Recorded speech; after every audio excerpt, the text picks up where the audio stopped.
So what's the point? What's the point of practicing meditation? What's the point of sitting still and being silent for a period of time every day? What difference will it make?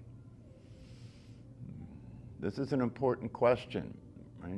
Because this question has a lot to do with whether you're able to establish a meditation practice. Because if the practice isn't important enough, if it doesn't offer you enough of a result, if it doesn't make enough of a difference, then why bother?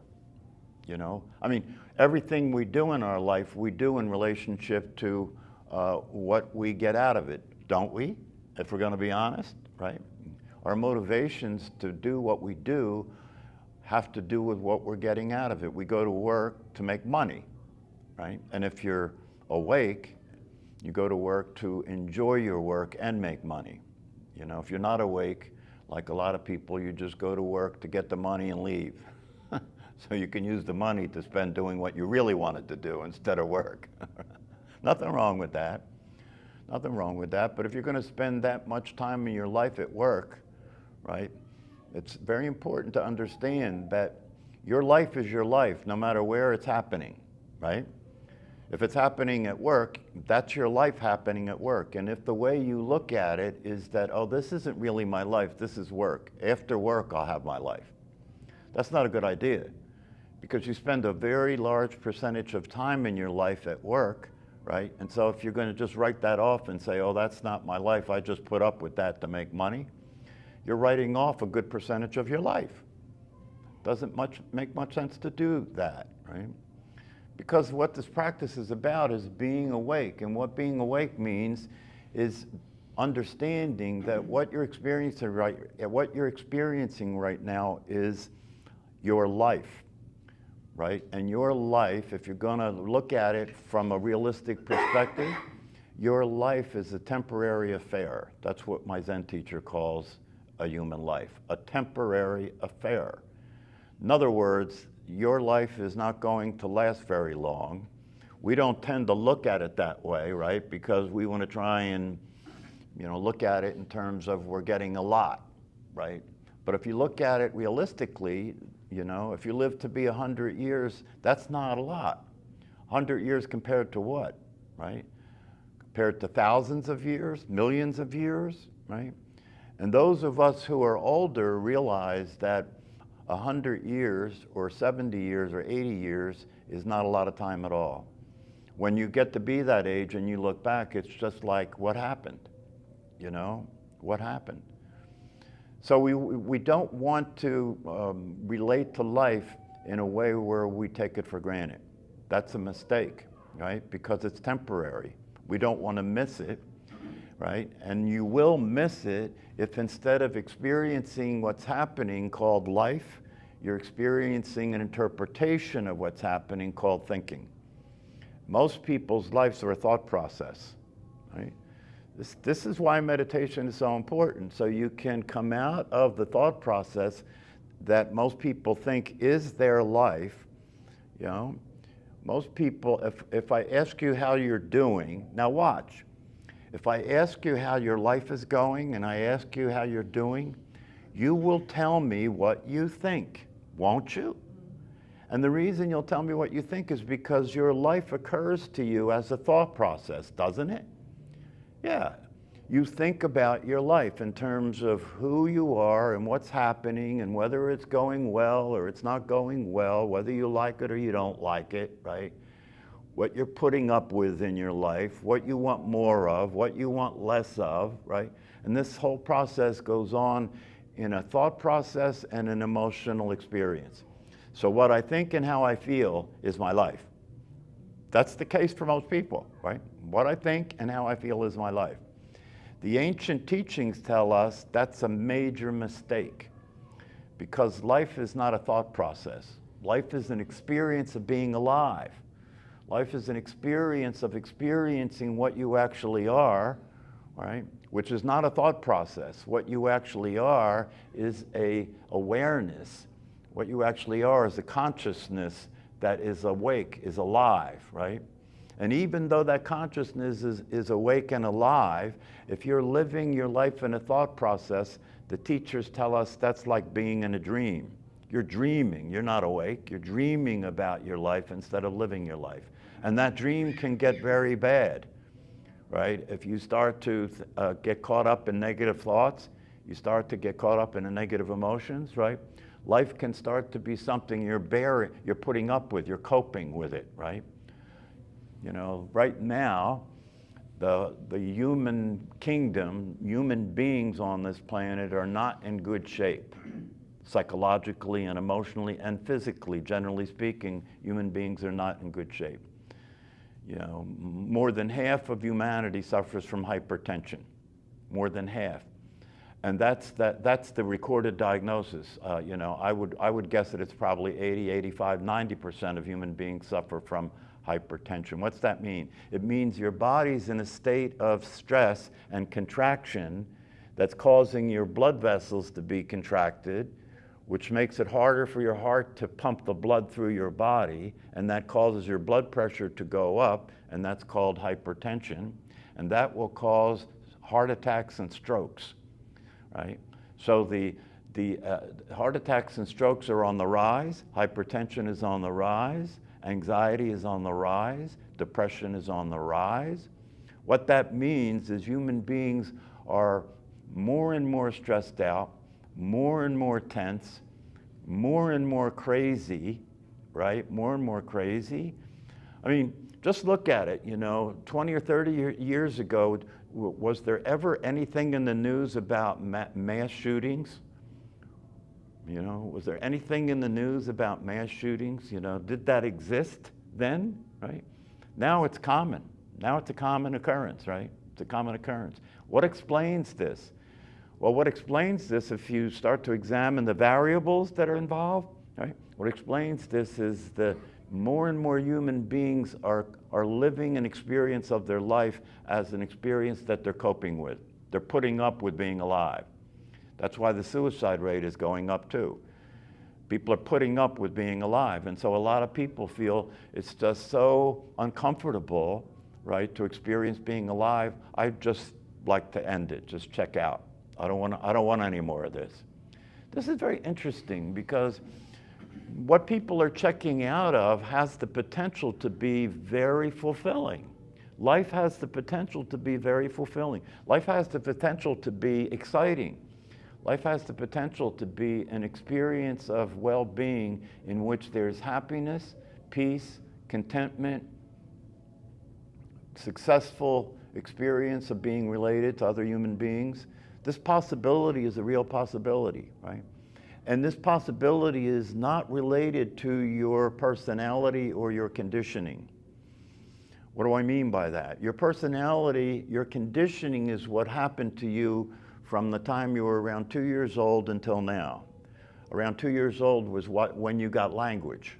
So that's when you learned to be a person. When you got language, you got a name. They told you this was your body, right? And you started to learn to be a person. You started to put together to construct a personality. And a personality is based on the word persona, and the word persona means mask. So if that's correct definition, it means that you're learning to be a mask. You're learning to be something that will cover up what we call the natural state. The natural state is the state in which a baby exists that doesn't have a personality. The baby has no name, no personality, right? We call this the natural state. The baby's in a state of conscious awareness. And the baby is responding directly to what's happening in the world, and the baby is experiencing itself as this conscious awareness.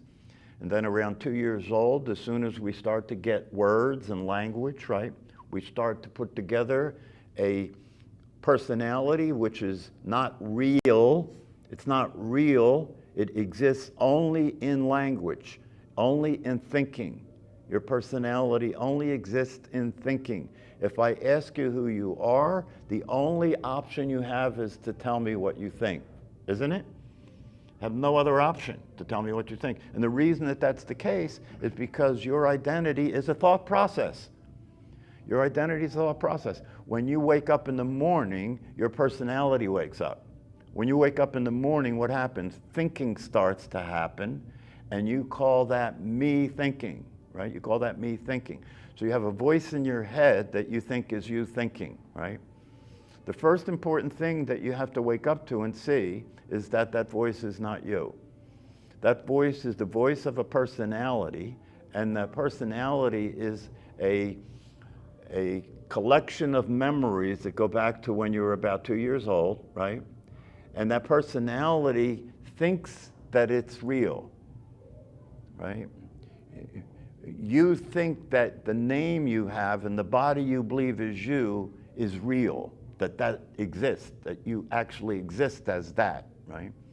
When in reality, that is actually not true. And not only is it not true, but if you don't come out of that, if you spend your entire existence until the body drops, only being this personality that got put together when you were 2 years old, you will have not lived your life, you will have lived a thought process. Your life was going on the whole time, right? But you weren't there, you were thinking about it, or you were feeling about it. And your thoughts and feelings were determining your behavior because you consider your thoughts and your feelings to be realistic, right? You consider your thoughts to be realistic information about what's going on, right? But here's something to consider. If your thoughts and feelings are realistic information about what's going on, how is it that when you act off how you feel or you act off how you think, often it not only doesn't work, but it causes suffering? Isn't that worth looking at? Isn't that worth taking a look to see what explains that? You know, if my personality is real, and if what I feel and what I think is accurate, right? If it's accurate information, then why doesn't it work? You know, when I act off of my emotions, see, now if you start to pay close attention, you can start to see how this is a failed approach to living. If you only do what you feel like doing, if you only do what you think to do, your life is going to be a very small life. Very small life.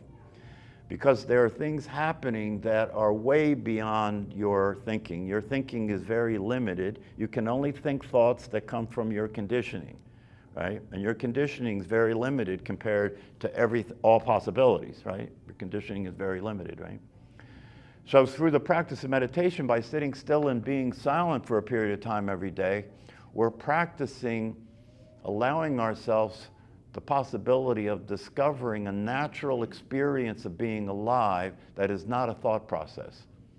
We move our attention when we practice meditation away from thinking and pay attention to the body breathing, letting the body relax, letting the mind calm down.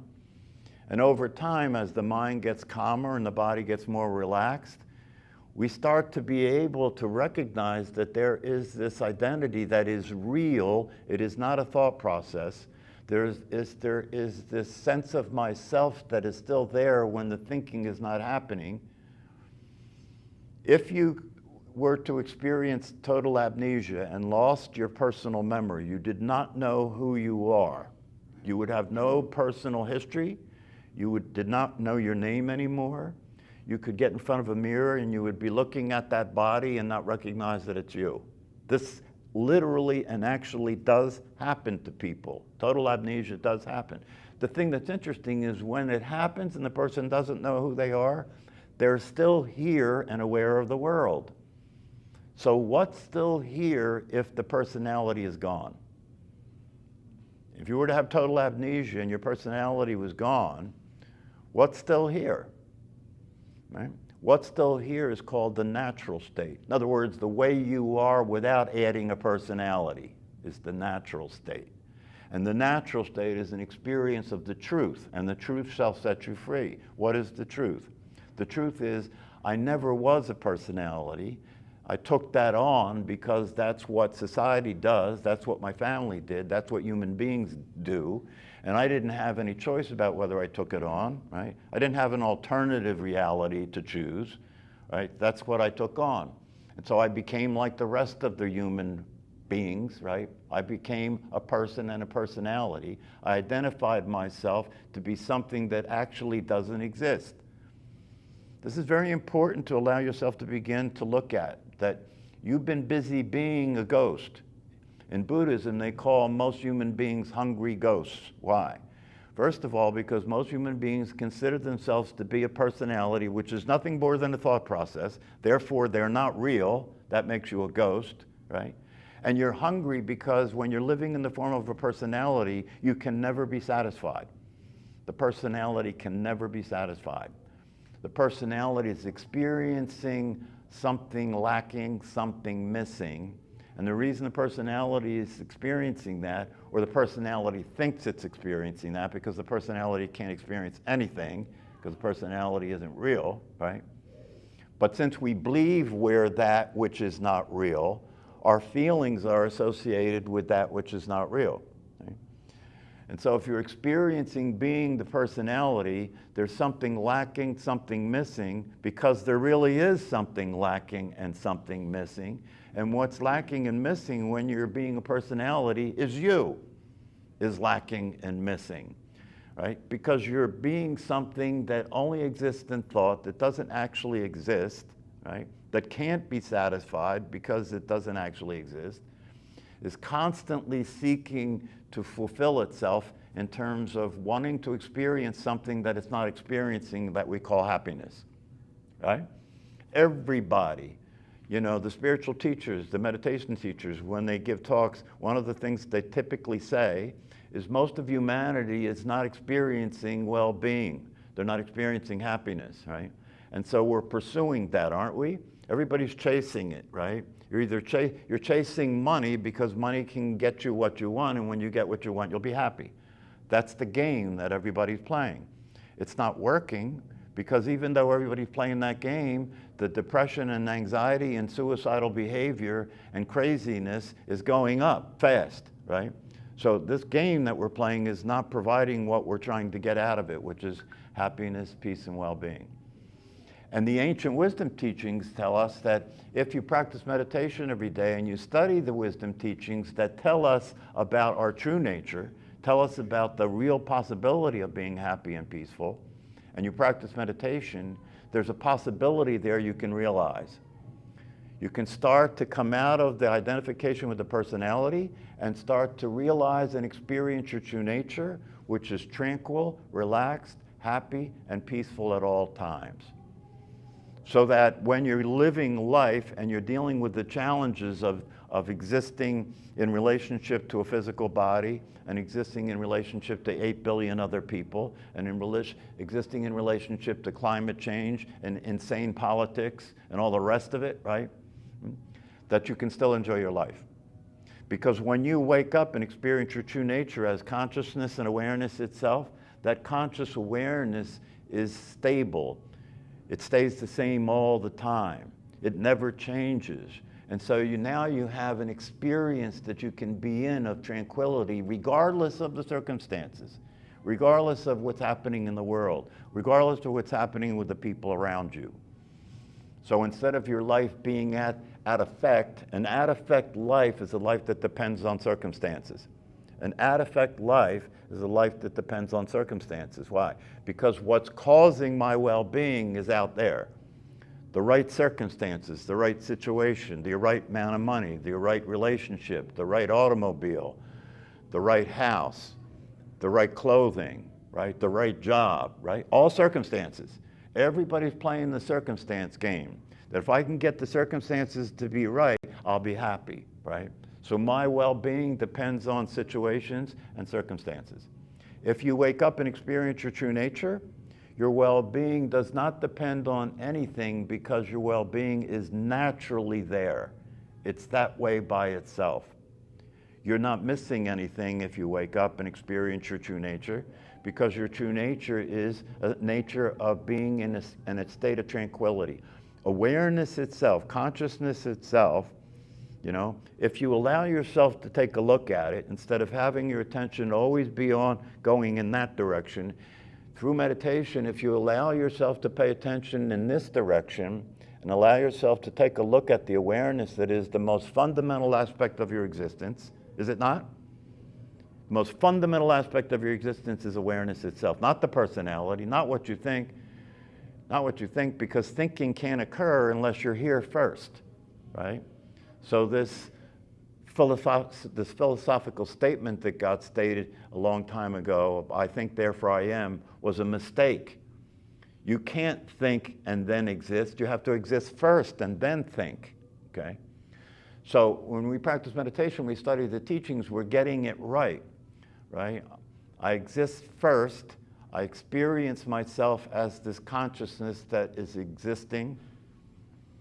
And as this awareness, I participate in what's happening in the world. And the awareness that I am is consistently stable, consistently relaxed, consistently tranquil, consistently satisfied. And so I discover my true nature. I discover the reality of myself. I discover that I am in this natural state. And if I practice experiencing this consistently every day, so it begins to become that which is my identity instead of the personality.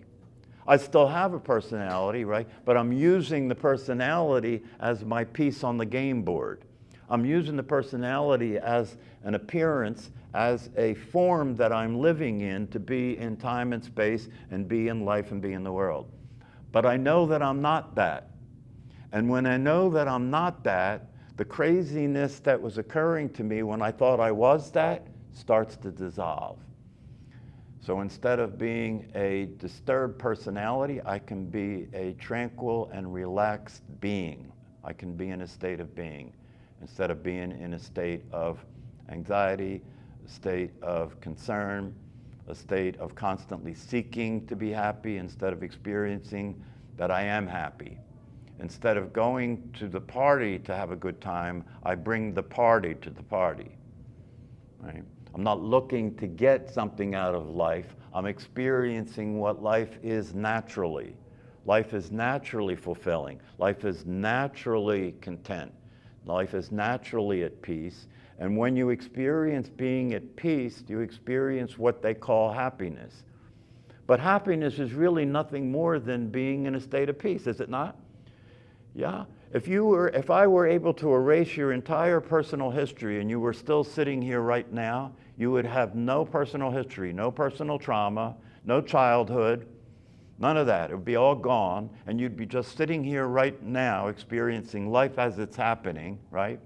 You would have no reason not to be in peace, would you? You wouldn't be reacting to anything because you would have no personal history to react from, right? It's very important for us to come to realize that the personality is nothing but a memory. If you could lose your memory and not know who you are, your personality must be nothing but a memory. How real is that? How real is that? And if that's not here and the awareness is still present, that's not a memory. That's actually happening. That's alive. That's existing in real moment-to-moment time, in the now. It's existing in real moment-to-moment time. And if you practice meditation and you study the teachings, so you get the hang of it, you get the idea that this possibility is available for you at all times, and if you practice, as you practice, it gradually begins to show up. It gradually begins to reveal itself to you, because now you're giving it attention instead of just paying attention to what you think all the time and how you feel all the time. And so if you're practicing meditation, you gradually start to show up in life. You gradually start to experience the excitement and the aliveness and the contentment and the peace that's available at all times when you're in the natural state. And then you can enjoy this game we're playing without being upset about it. Because it's just a game. You can enjoy this game without being upset about it. And you can realize the possibility of resting in peace. Most humanity thinks you have to die first, right? Then you can rest in peace, right? How about resting in peace right now? How about resting in peace right now? And how about dying right now?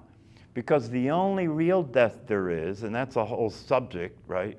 But the only real death there is the end of the personality. Isn't it true? If you think about death, and if you think about your fear of death, Your fear of death is based on the idea that you as a person won't be here. Yes? Isn't that what you're afraid of? Extinction? You as a person won't be here, right? But wait a minute. Didn't I say earlier that the personality isn't real? That it's just something that got put together and it functions as a thought activity? If it's not real, how can it die? If it's not real, how can it die? So what you can do if you want to experience being awake and alive as something that actually does exist, right, is let go of your attachment to the idea that you're a personality. Let the personality die now. It never was alive, so letting it die is nothing but a matter of seeing it for what it is. Letting your personality die is nothing but a matter of seeing it for what it is. And when you see it for what it is, you let go of identifying with it. It's not me anymore, right? It's just something that plays in my thinking and in my emotions, right?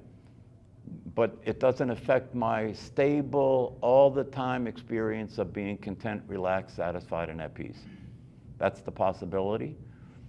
And if you practice meditation consistently, you're using the practice of meditation as an opportunity to gradually begin to wake up and see things as they actually are. So you stop living the life of something that doesn't exist, and you can start to show up in the world as something that's actually real. You can start to pay attention to what's actually happening in your life so that you don't have to keep making mistakes and causing yourself to suffer and causing other people around you to suffer. You can begin to express the truth, which is unconditional love. Your true nature is unconditional love, because if you wake up, you come to see that not only am I conscious awareness, right, but consciousness is all there is. What I see to be the world is consciousness appearing as the world. So all there is consciousness. Right? And consciousness is unaffected by the stories that get told in that consciousness. It's unaffected by the situations that occur in that consciousness. So this is the possibility that can be realized by any one of us. You know, 2,500 years ago, they used to think that only a few, very few chosen people could wake up and realize the truth of nirvana, could wake up and realize the truth of what they actually are. But now we know that's not true. It has to not be true, because the awareness and consciousness that is your true nature is what you are right now. It's already true. So how can it not be true that you can wake up and realize that and start to experience that? That can't not be true, right? So the only question is, are you going to allow yourself to entertain the possibility that you can have everything that you've ever wanted? Are you going to allow yourself to entertain the possibility that you can experience life as an exciting adventure instead of something that you're putting up with? That's what the offering is. That's what the invitation is. Or as my friend Paul Hederman said, that's what you're being served. You know, you're being served a subpoena to wake up. You're being given the opportunity to realize that your life is waiting for you to experience it. It's happening all the time, you know, but you're not there for it when you're in your head. And when you are there for it and you're aware of your true nature, the natural state, then you're enjoying life, you're satisfied, you're experiencing resting in peace all the time, right? And then you can go on and entertain some more sophisticated ideas about the truth, like there is no death. So you can experience life everlasting. Like Mooji said, you only have one life to live, and that's forever.